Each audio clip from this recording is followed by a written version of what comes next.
प्यारे बच्चों, हिंदी की कक्षा में आपका स्वागत है। जैसा कि आप जानते हैं, हम अपना 13वां पाठ आज्ञाकारी घटोत्कच के अभ्यास प्रश्नों को कर रहे थे और हमने लिखित प्रश्नों को कल कर लिया था। लिखित प्रश्न में किसने कहा, किससे कहा, कब कहा, तो ये इन प्रश्नों को हमने कर लिया। आज हम इसका तीसरा भाग, लिखित का तीसरा भाग करेंगे, जो कि है घटोत्कच के बारे में। तो हमें कुछ वाक्य लिखने हैं कॉपी पे घटोत्कच के बारे में।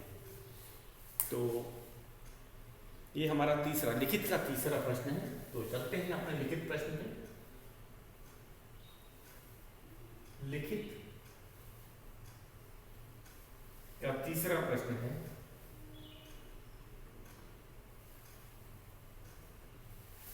इसे भी हमें नोटबुक में लिखना है। घटोत्कच,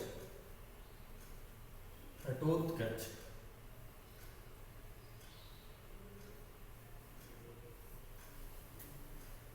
कैसा, कैसा था, उसके बारे में, उसके बारे में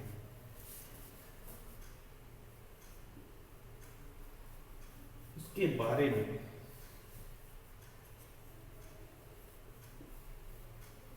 कुछ वाक्य कॉपी पर लिखो। तो हमें कुछ वाक्य लिखने हैं, ज्यादा बड़ा नहीं होना चाहिए, जिससे कि हम घटोत्कच के बारे में बता सकें।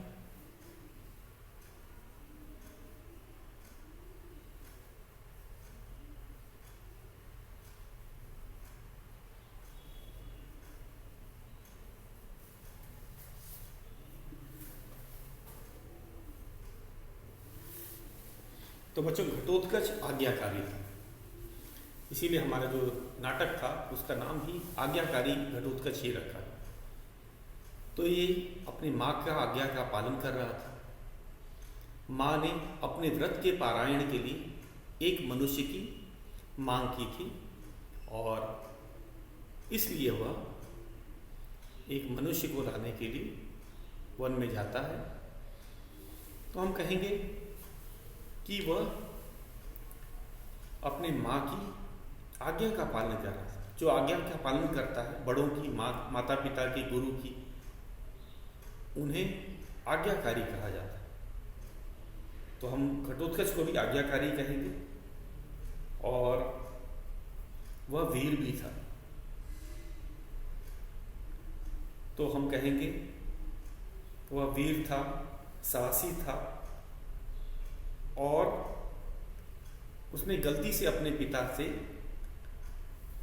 युद्ध की चुनौती स्वीकार कर ली थी, लेकिन जब उसे इसका अनुभव हुआ कि वह तो अपने पिता से युद्ध कर बैठा, तो अपनी धृष्टता के लिए, उदंडता के लिए वे उनसे माफ़ी मांगता है, क्षमा मांगता है।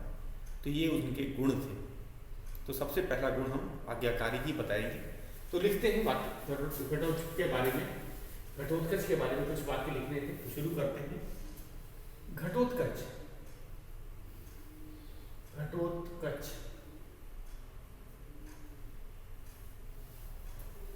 आज्ञाकारी था। ये उसका सबसे बड़ा गुण हम मानेंगे, आज्ञाकारी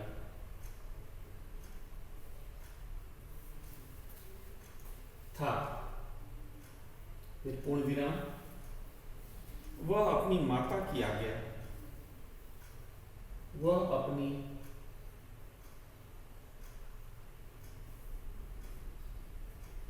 माता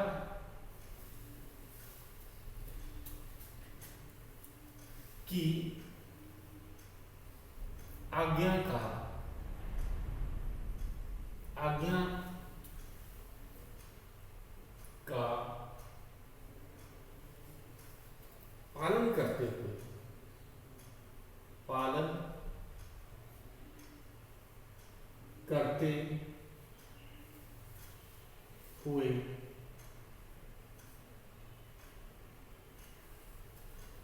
अनजाने में, अनजाने में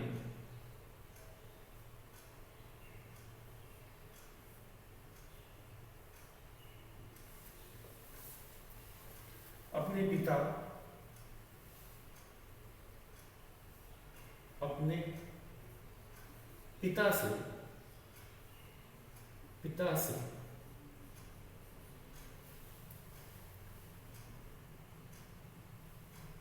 युद्ध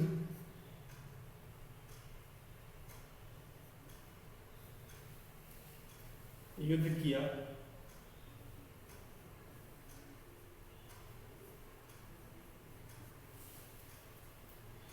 भीम को पहचानते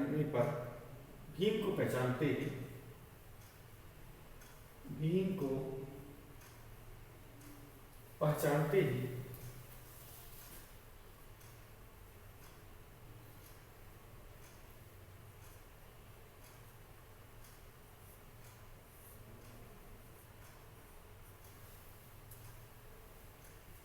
उसने अपने धृष्टता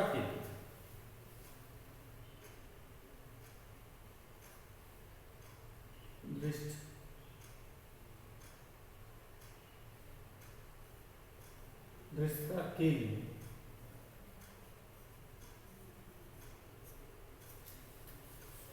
क्षमा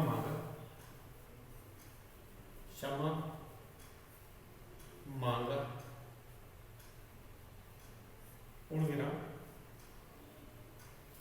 वह वीर और साहसी भी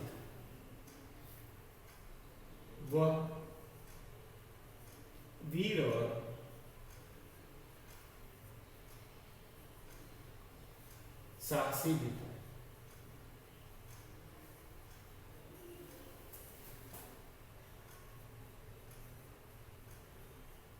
पूर्ण विराम। तो बच्चों ये कुछ वाक्य हमने लिखे। घटोत्कच, उसका सबसे बड़ा गुण था आज्ञाकारी होने। उसके बाद वह अनजाने में अपने पिता से युद्ध कर बैठता है, और जब उसे अपनी गलती का एहसास होता है, क्योंकि उसे माता हिडिंबा ही बताती है कि भीम उनके पिता हैं, तब उसे अपनी गलती का एहसास होता है और वो पिता से अपनी धृष्टता के लिए क्षमा मांगता है। इसके अलावा वे वीर और साहसी भी थे। वे वीरता से, साहस से अपने पिता का मुकाबला किया। तो ये था हमारा आज्ञाकारी घटोत्कच का लिखित और अंत का तीसरा और अंतिम प्रश्न है। एक बार फिर से मैं इसे दोहरा देता हूँ ताकि आप इसे नोट कर सकें। घटोत्कच कैसा था, उसके बारे में कुछ वाक्य कॉपी पर लिखो। तो घटोत्कच आज्ञाकारी था। वह अपनी माता की आज्ञा का पालन करते हुए अनजाने में अपने पिता से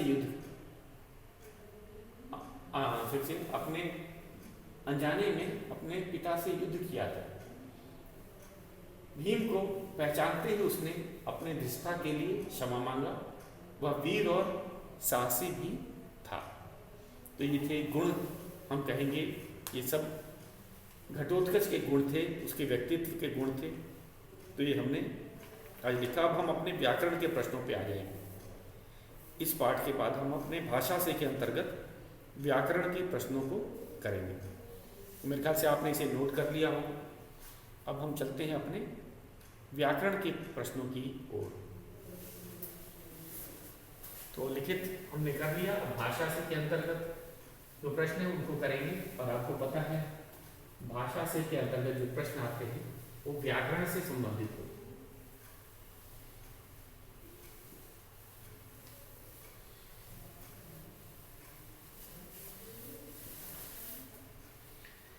ये है हमारा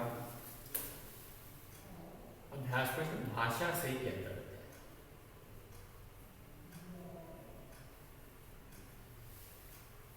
है। और इसका पहला प्रश्न है, पढ़ो और समझो। पढ़ो और समझो।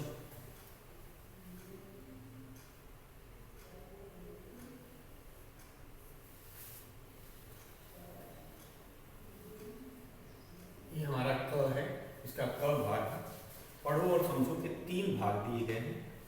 तो हम पहले इनको समझते हैं, पढ़ते हैं। बल जमा पूर्वक जो प्लस का निशान है इसे जमा भी कहा जाता है, धन भी कहा जाता है। बल जमा पूर्वक बना बलपूर्वक, बल पूर्वक।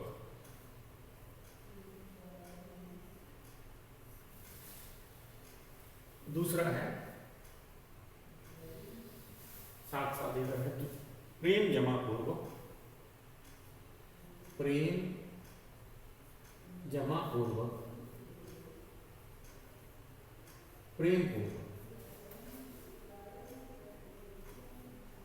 प्रेम पूर्वक। तो हमने देखा पूर्वक लगा करके नए शब्द बन रहे हैं। और भी इसके उदाहरण हैं, हम उनको भी लिख देते हैं। पूर्वक लगाकर क्रिया विशेषण बन, क्रिया की विशेषता बताने वाले शब्द बन रहे हैं। तो इसे एक बार देखते हैं हम लोग। ध्यान जमा पूर्वक, ये बनेगा ध्यानपूर्वक।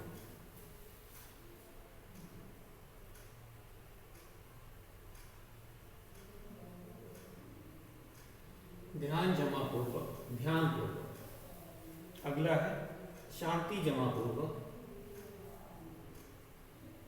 शांति जमा पूर्वक कहलाता है शांतिपूर्वक, शांति पूर्वक। ठीक उसी तरह धैर्य, धैर्य जमा पूर्वक, धैर्यपूर्वक शब्द बनता है धैर्यपूर्वक। और ये क्रिया विशेषण है।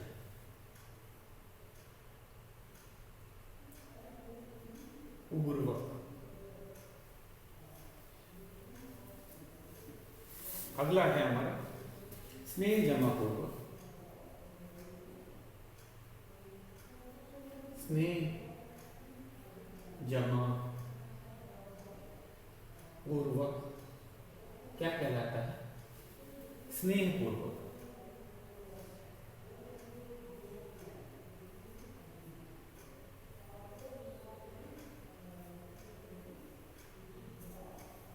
स्नेह पूर्वक।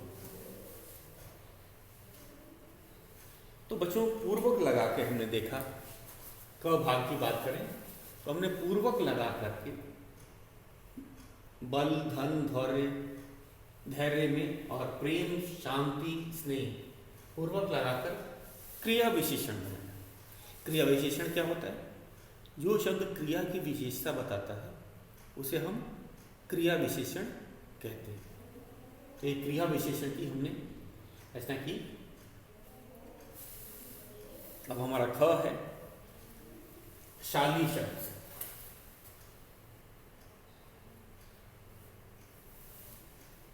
बल जमा शाली, बल जमा शाली बनाता है बलशाली। और बलशाली ये विशेषण है, शाली लगा के अब यहाँ पे हम विशेषण बना रहे हैं बलशाली। इसे समझने का प्रयास करिए। एक और शब्द दिया है वैभव जमा शाली, वैभवशाली। वैभव जमा शाली, ये बना वैभवशाली। वैभवशाली।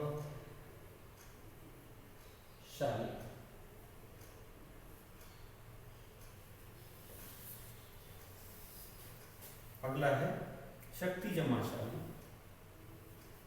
शक्ति जमा शाली क्या बना? शक्तिशाली। शक्तिशाली, ये भी विशेषण है। प्रतिभाशाली, प्रतिभा जमाशाली, प्रतिभा जमाशाली, प्रतिभाशाली।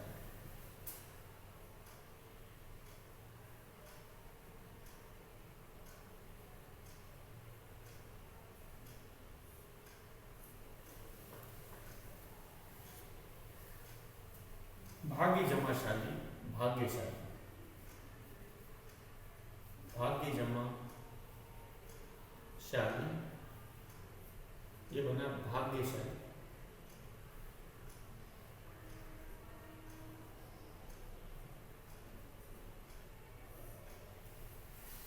गौरव जमाशाली, गौरवशाली,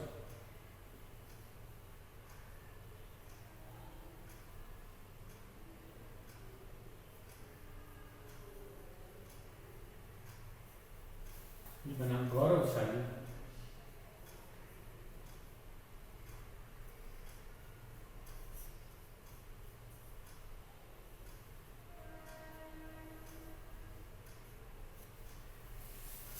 तो पहले हम बच्चों इन तीनों को समझ लें, क और ख भाग को।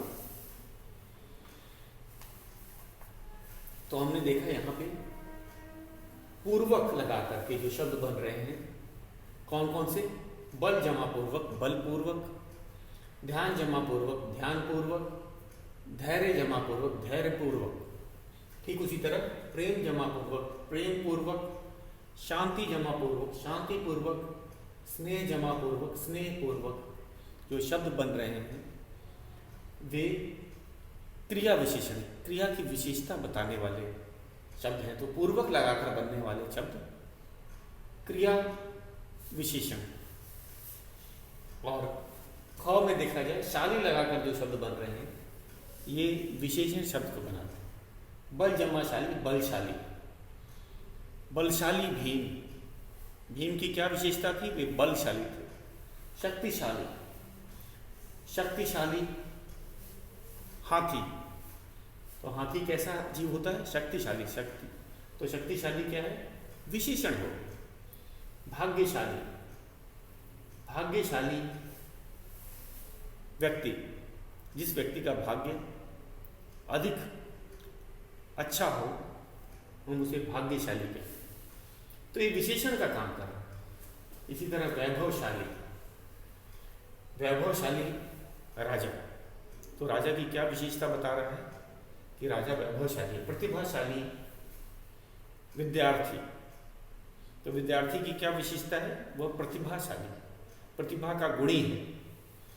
गौरवशाली, भारत गौरवशाली देश है। गौरवशाली मतलब इसकी हम कहेंगे विशेषता है। गौरवशाली देश की विशेषता बताता है कि इसका गौरव संसार भर में मान्य है।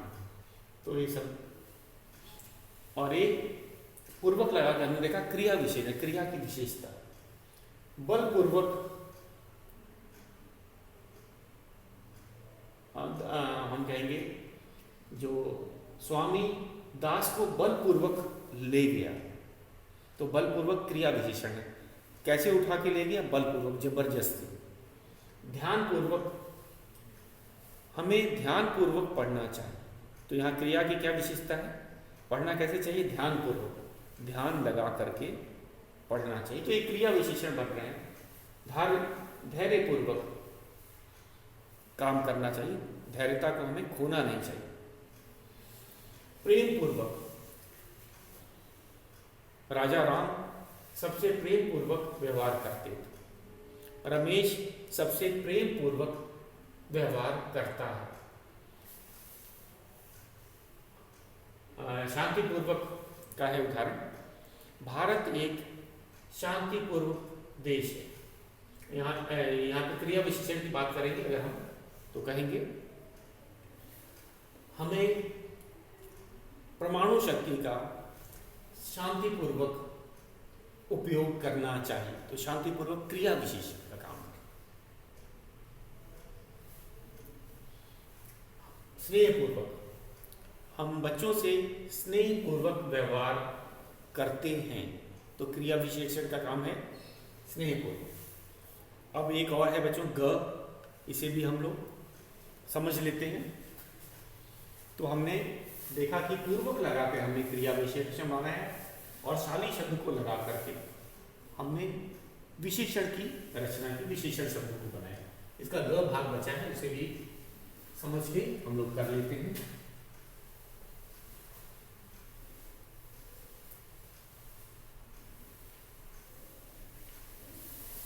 हमारा ग प्रश्न है ग, उचित अनुचित। शब्दों को जरा ध्यान से देखो। उचित अनुचित।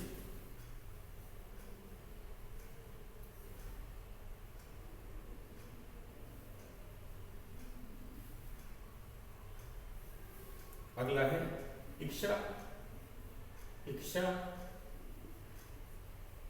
और अनिच्छा।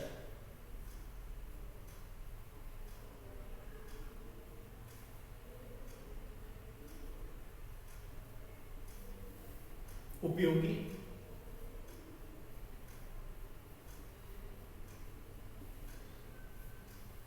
अनुपयोगी।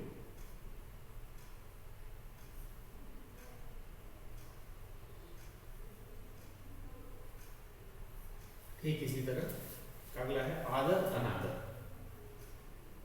आदर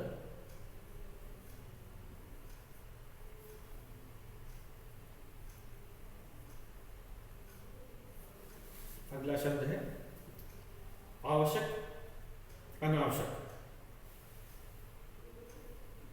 तो हमने एक चीज देखा कि जो शब्द बन रहे हैं एक दूसरे विलोम शब्द की रचना कर और अनुपसर्ग लगाकर।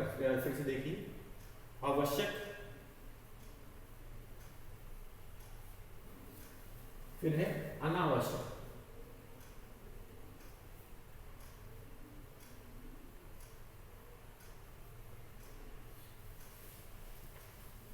उसके बाद है उदार अनुद्वार।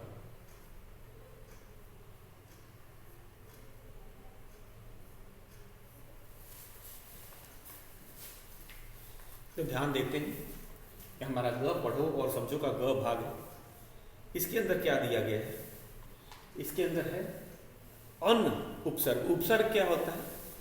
उपसर्ग, अन उपसर्ग। उपसर्ग किसी शब्द के आगे लगकर एक नए शब्द की रचना करते हैं, जिसका अर्थ पहले वाले शब्द से अलग होता है। तो अन लग के यहाँ पे विलोम शब्द की रचना की जाए।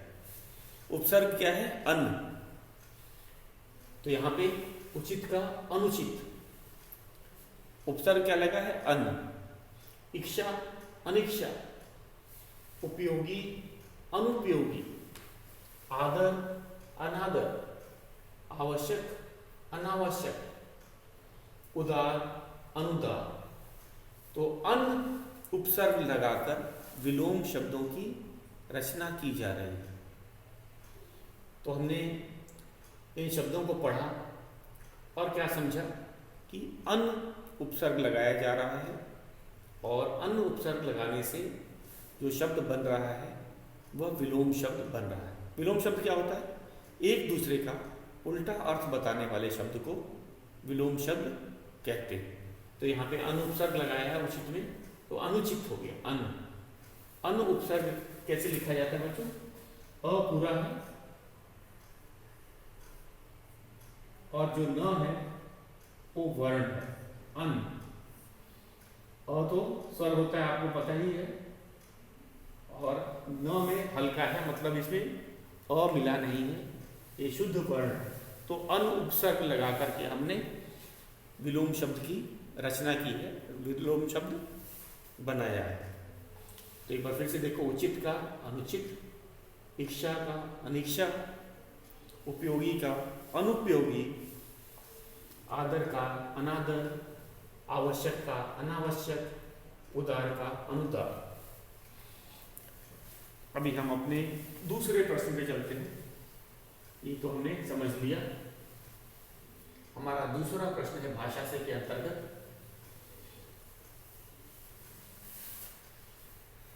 सही विलोम के आगे सही का निशान लगा। तो विलोम शब्द हमें पहचानना है।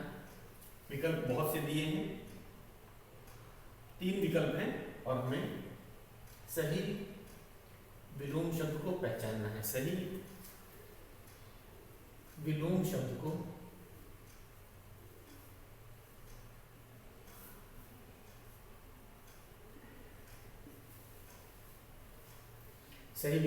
को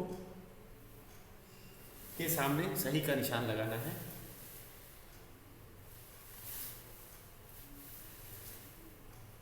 के सामने सही का निशान लगाओ। तो पहला है ज्येष्ठ। ज्येष्ठ क्या होता है? जैसा कि आपको पता है, बड़ा। इसको कनिष्ठ कहा जाता है। इसका विलोम क्या होता है? ज्येष्ठ का विलोम क्या होता है? कनिष्ठ। कनिष्ठ मतलब छोटा। कनिष्ठ मतलब छोटा। बलिष्ठ नहीं है, विशिष्ट नहीं, कनिष्ठ। तो मैं केवल सही पे ही सही को लिख रहा हूं, कनिष्ठ। ये सही है। बाकी विकल्प बलिष्ठ और विशिष्ट सही विकल्प नहीं है। ठीक उसी तरह वीर। वीर का विलोम होता है कायर। वीर का कायर। तो इसके आगे आपको सही का निशान लगाना है। भविष्य। भविष्य का विलोम होता है डरपोक और भयभीत। वीर का विलोम नहीं होता है। भविष्य का विलोम होता है अतीत। भूतकाल को अतीत कहा जाता है। ये सही विलोम है, अतीत। इसके आगे हम सही का निशान लगाएंगे। अगला है विजय। विजय क्या होगा? विजय का पराजय। विजय का पराजय। हार और अजय गलत है। अजय कोई शब्द नहीं हो। बलशाली। बलशाली का अर्थ होता है बलहीन। बलशाली का विलोम होता है बलहीन। बलशाली का विलोम होता है बलहीन। और हमारा अंतिम है विलंब। विलंब का होता है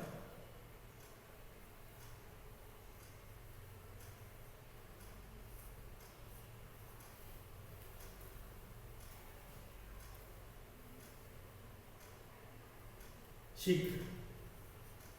विलंब का विलोम होता है शीघ्र।